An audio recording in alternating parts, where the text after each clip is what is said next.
Ya teman-teman semua, balik lagi di Kapia News. Kita bahas kasus Subang.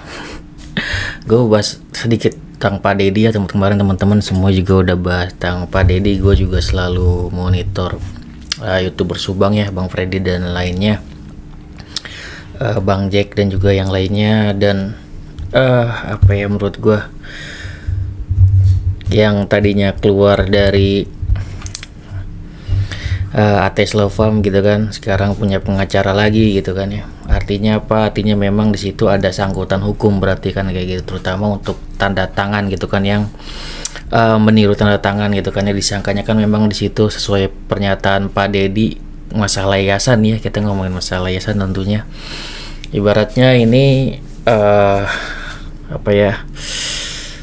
Kasus Subang part 2 ya.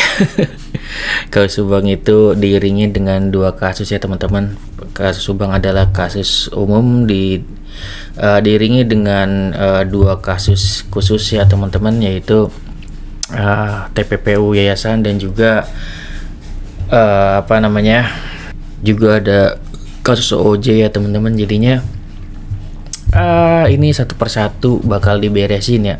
Yang lagi sekarang gencar-gencar untuk diberesin yaitu yayasan dulu nih ya teman-teman. Tapi gue juga nggak tahu, mungkin OJ juga sambil berjalan ya. Kita fokus dulu di Pak Deddy, karena Pak Deddy ini yang membongkar yayasan. Di sini kan sudah dari awal Danu juga kan sudah bilang ya ke Pak Deddy, biar saya yang bongkar kasusnya ke Subang gitu kan ya, biar Pak Deddy yang membongkar yayasan gitu kan ya. Namun dalam membongkar yayasan ini tentunya ya pasti ada sangkutan hukum gitu kan ya. Apalagi di situ ada dipermasalahkan masalah tanda tangan kan kayak gitu ya. Dan udah pasti ya pengacara Pak Deddy bakal tempur gitu dengan pengacara Yoris nih. Dan otomatis gitu kan ya, bukan hanya ke pengacara Yoris, otomatis ini sangkutannya ke Pak Yosep gitu. Kenapa Pak Deddy nggak bakal bisa ikut Pak Rohman?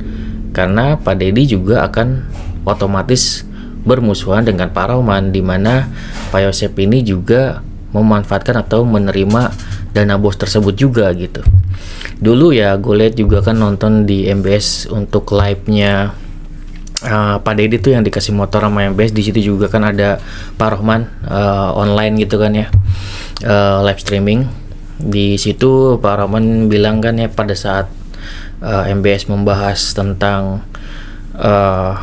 Pak Deddy yang keluar gitu kan ya dari ATS Law Firm, di situ Pak Rohman bilang ke MBS gitu kan ya, loh emangnya Pak Deddy ada permasalahan hukum apa gitu kan, bisa harus pakai pengacara gitu. Ya ternyata ya memang ada yang dikhawatirkan selama ini, ya memang harusnya Pak Deddy harus menggunakan pengacara dalam menjadi saksi kasus Subang. Apalagi di sini utamanya adalah membongkar untuk kasus TPPU yayasan ini gitu, karena di situ ada permasalahan gitu kan ya, dan membongkar Yoris kelakuannya dan segala macem. Dan situ juga tentunya sama aja membongkar Pak Yosep juga. Jadi situ ntar Pak Yosep bakal kena lagi kasus TPPU yayasan. Selain Yoris yang kena, otomatis Pak Yosep juga kena. Di situ kan ada yang namanya meniru tanda tangan ya. Di situ kan kita yang mengawal kasus Bang pasti tahu ya. Di situ Pak Deddy bilang Yoris meniru tanda tangannya gitu, meniru tanda tangan Pak Deddy, dan itu kan menjadi sangkutan hukum untuk Pak Deddy gitu, dan akan bermusuhan dengan Yoris ya, pengacara dari Yoris. Dan ya lucunya gitu kan ya, setelah Pak Rohman bilang ya mana ada sangkutan hukum ya, ternyata harusnya ada sangkutan hukum pas Pak Deddy bilang itu ada tanda tangan yang ditirukan kan kayak gitu. Akhirnya otomatis Pak Deddy nggak bisa menjadi klien Pak Rohman ya, otomatis mencari atau harus mendapatkan pengacara baru kan kayak gitu. Dan di sini ya bisa gue bilang mungkin teman-teman sependapat, ada yang enggak gitu kan ya, silakan berkomentar. Ya menurut gue di sini jadi apa ya, suatu kebodohan mungkin ya. Gue nggak tahu ini kebodohan Pak Deddy atau seperti apa, padahal sudah sangat harusnya bersyukur banget dapet yang namanya pengacara dari ATS Law Firm yang kita ketahui untuk kredibilitasnya sudah sangat bagus ya teman-teman timnya. Namun disia-siakan gitu aja gitu kan. Ya tentunya di sini banyak faktor ya teman-teman. Kita nggak tahu di sini apakah Pak Deddy masuk ke ATS Law Firm ataukah hanya emang benar-benar memata-matai aja sesuai apa kata teman-teman dulu gitu kan, dan memang ada buktinya ya, buktinya Pak Deddy keluar dari ATS Law Firm gitu, mungkin tidak sejalan. Namun ya banyak ya, ataukah Pak Deddy diiming-iming sesuatu kan kayak gitu, banyak banget yang teman-teman yang berkomentar. Dan ya masalahnya apa yang dikomentarin teman-teman semua itu terjadi gitu kan ya. Kalau gue sih memang dari awal ngelihat aja apa yang Pak Deddy bakal lakuin. Kalau misalkan dari perilakunya kan kita udah lihat sendiri ya, dari suka ketakutan dia ngomong sama Pak Freddy kayak ada yang disembunyi-sembunyiin gitu kan, tiba-tiba datang pagi-pagi ternyata suruhan dari Pak Mul gitu kan ya, untuk bilang ke Pak Deddy bahwasanya dia akan membongkar segala macam kan kayak gitu. Seolah-olah ya Pak Deddy ini bener-bener cuman kaki tangan dari Pak Yosep dan Pak Mulyana kan kayak gitu. Walaupun pada akhirnya kalau dia mau bongkar tentang yayasan itu juga akan bersangkutan dengan Pak Yosep dan juga Yoris kan kayak gitu.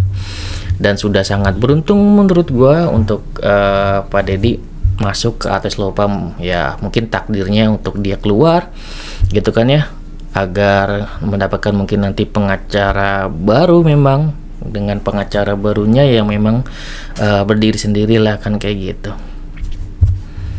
Ya beruntungnya semuanya sudah berdiri sendiri ya, Danu pengacaranya sudah sendiri dengan ATS Law Firm, Yori sendiri, Pak Yosep sendiri, dan Pak Deddy sendiri gitu. Jadi sudah independen semua, tidak usah ada yang ditutupi, tidak ada rasa nggak enak gitu kan ya. Mungkin dulu Pak Deddy keluar dari ATS Law Firm karena memang ada perasaan dukungan untuk Pak Yosep, atau diiming-iming sesuatu kita nggak tahu, atau memang gitu kan ya, secara memang jelas Pak Deddy adalah bawahan dari Pak Mul dan Pak Yosep. Tapi kalau ya menurut gue pribadi gimana ya, kalau misalkan ke Pak Deddy ya ada rasa kasihannya juga ada gitu kan ya. Apakah nih Pak Deddy tergiur akan sesuatu atau kok takut gitu kan ya, diintimidasi oleh seseorang kan kayak gitu. Jadi di sini kita juga nggak tahu persis gitu kan ya perasaannya seperti apa gitu. Yang kita lihat ya pokoknya sejauh ini untuk wajah dari Pak Deddy setiap bertemu Kang Freddy atau YouTuber Subang itu memang sangat mencurigakan gitu ya. Banyak banget hal yang dia takuti gitu, seperti banyak informasi yang dia tahu tapi dia nggak ungkapin gitu. Bahkan para netizen juga banyak juga ya yang beranggapan bahwasanya di sini Pak Deddy ada keterlibatan juga gitu kan ya. Karena dia yang mengurus dana bos, otomatis ya dia juga kan pasti kena cipratan juga gitu. Ya kita doain yang terbaik aja sih ya untuk Pak Deddy. Gue juga nggak tahu nanti akhirnya seperti apa, apakah nanti dia juga akan terlibat atau seperti apa kan gitu ya. Apakah nanti Yoris bisa mengcounter Pak Deddy gitu kan. Tapi kalau misalkan Pak Deddy ya tulus untuk membongkar yayasan, gue sih support sepenuhnya gitu kan ya dengan pengacara barunya. Walaupun ya gue sangat menyayangkan untuk Pak Deddy keluar dari ATS Law Firm gitu ya, entah itu karena kebodohannya atau seperti apa ya, yang udah terjadi ya udah terjadi gitu ya. Namun ya sangat gua sangat menyayangkan hal itu gitu. Kenapa dia melepaskan suatu pengacara yang benar-benar harusnya bisa membela dia dengan tulus juga gitu kan ya, tapi disia-siain gitu aja gitu ya. Gimana kalau mau teman-teman semua silahkan berkomentar.